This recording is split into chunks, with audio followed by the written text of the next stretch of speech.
പത്തനംതിട്ട ഡിപ്പോയിൽ നിന്നാണ് ഞങ്ങൾ ഗവിയിലേക്കുള്ള യാത്ര പുറപ്പെട്ടത്. രാവിലെ 5 മണിക്കും 7 മണിക്കുമിടയിൽ 2 ബസ്സുകളാണ് ഗവി വഴി കുമളിക്ക് സർവീസ് നടത്തുന്നത്. പത്തനംതിട്ടയ്ക്കും കുമളിക്കുമിടയിലുള്ള വനത്തിലെ ഒരു ചെറിയ പ്രദേശമാണ് ഗവി എന്ന നമ്മുടെ ടൂറിസ്റ്റ് ഡെസ്റ്റിനേഷൻ. വളരെ നേരത്തെ കാത്തിരിപ്പിന് ശേഷം ഞങ്ങളുടെ ബസ് എത്തി. യാത്ര പുറപ്പെട്ടു. യാത്ര ക്യാമറയിൽ ചിത്രീകരിക്കാനാണ് ഉദ്ദേശിച്ചിരുന്നതെങ്കിലും നിർഭാഗ്യവശാൽ മെമ്മറി കാർഡ് എടുക്കാൻ മറന്നുപോയി. അതിനാൽ യാത്രകൾ അത്രയും ഒരു സാധാരണ മൊബൈൽ ഫോണിലാണ് ചിത്രീകരിച്ചിരിക്കുന്നത്.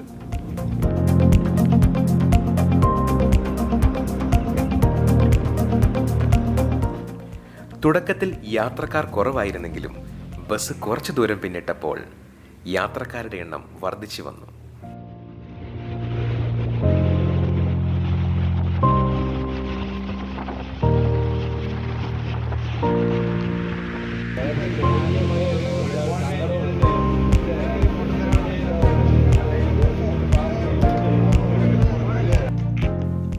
യാത്രക്കിടയിൽ എല്ലാ പ്രധാന വ്യൂ പോയിന്റുകളിലും ബസ് നിർത്തി യാത്രക്കാർക്ക് ഫോട്ടോ എടുക്കാനും കാഴ്ചകൾ കാണാനുമുള്ള സൗകര്യം ബസ് ജീവനക്കാർ ഒരുക്കുന്നുണ്ട് കേട്ടോ.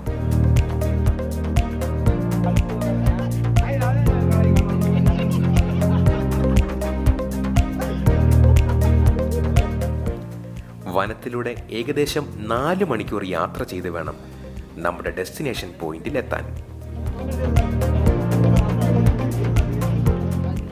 പ്ലാസ്റ്റിക് ഉൽപ്പന്നങ്ങൾ വനത്തിൽ നിക്ഷേപിക്കരുതെന്ന പ്രത്യേക നിർദ്ദേശവും ജീവനക്കാർ നൽകുന്നുണ്ട്.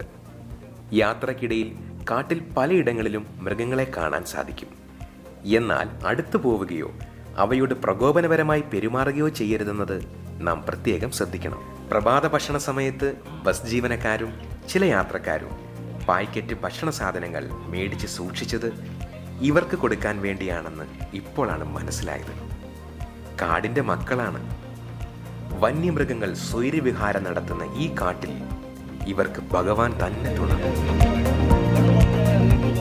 2012 പുറത്തിറങ്ങിയ ഓർഡിനറി എന്ന മലയാളം സിനിമയിലൂടെയാണ് ഗവിയുടെ മനോഹാരിത പുറം ലോകത്തിന്റെ ശ്രദ്ധയിൽപ്പെടുന്നത്. യാത്രക്കിടയിൽ 2 ഇടങ്ങളിലായി ഹൈഡ്രോ ഇലക്ട്രിക് പ്രോജക്റ്റിന്റെ ഭാഗമായി ഡാമുകൾ കാണാൻ സാധിക്കുന്നുണ്ട്. ഇത് കക്കി ഡാം. നീണ്ട 3.5 മണിക്കൂറുകൾ യാത്രയ്ക്ക് ശേഷം ഞങ്ങൾ ഗവിയിലെത്തി. അന്ന് നല്ല മഴയുള്ളൊരു ദിവസമായിരുന്നു. ജില്ലയിൽ റെഡ് അലർട്ട് പ്രഖ്യാപിച്ചിരുന്നു. ഹോട്ടലിൻ്റെ പ്രവേശന കവാടം കടന്ന് ഞങ്ങൾ ഡാമിൻ്റെ ഭാഗത്തേക്ക് നടന്നു. വള്ളിച്ചെടികൾ കൊണ്ട് അലങ്കരിക്കപ്പെട്ട രാജവീതിയിലൂടെ ഞങ്ങൾ യാത്ര തുടർന്നു. ഇവിടെ KTDCയുടെ ഒരു സ്ഥാപനവും തൊട്ടടുത്ത് വിശാലമായ ഒരു ഡാമും അതിൻ്റെ കരയിൽ ഒരു ഭക്ഷണശാലയുമുണ്ട്. KTDCയുടെ ഒരു ടൂറിസ്റ്റ് പാക്കേജ് ഞങ്ങൾ തിരഞ്ഞെടുത്തിരുന്നു. കൂടെ 2 ഗൈഡുകളും ഞങ്ങളെ അനുഗമിച്ചു.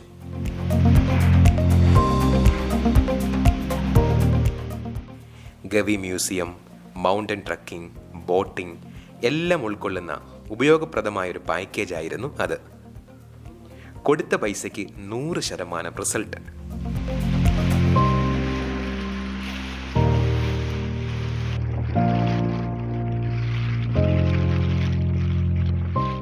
മൺസൂൺ കാല വിനോദയാത്രകൾ ഇത്ര ഭംഗിയുണ്ടെന്ന് മനസ്സിലാക്കി തന്ന നിമിഷങ്ങൾ.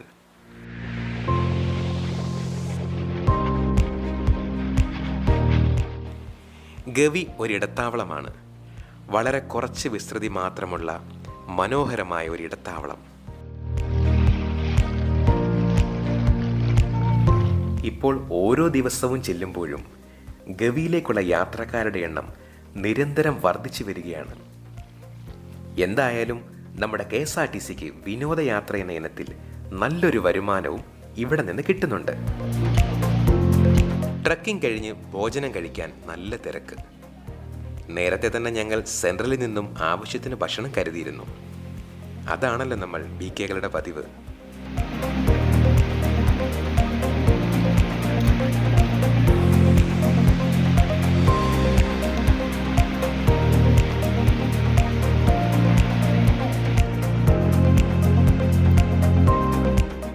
ഭോജനത്തിന് ശേഷം ഞങ്ങൾ ബോട്ടിങ്ങിനായി ഡാമിലേക്ക്.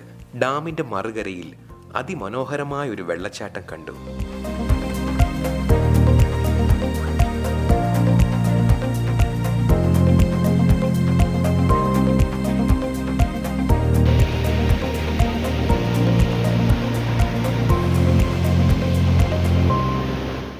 മഴയായതിനാൽ വെള്ളച്ചാട്ടത്തിന് അതീവ തീവ്രതയായിരുന്നു.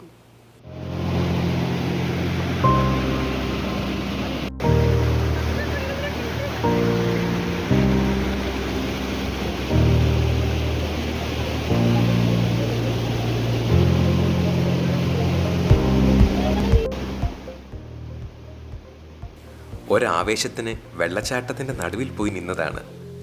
പിന്നീട് ആലോചിച്ചപ്പോഴാണ് അതിൻ്റെ അപകടം മനസ്സിലായത്. എന്തായാലും ഇത്തരം കാര്യങ്ങൾ അനുകരിക്കാതിരിക്കാൻ യാത്രയിൽ ശ്രദ്ധിക്കണം. ഓവറോൾ വളരെ നല്ല ഓർമ്മകൾ സമ്മാനിച്ച ഒരു യാത്ര. അതായിരുന്നു നമ്മുടെ ഗവി യാത്ര. ഓം ശാന്തി.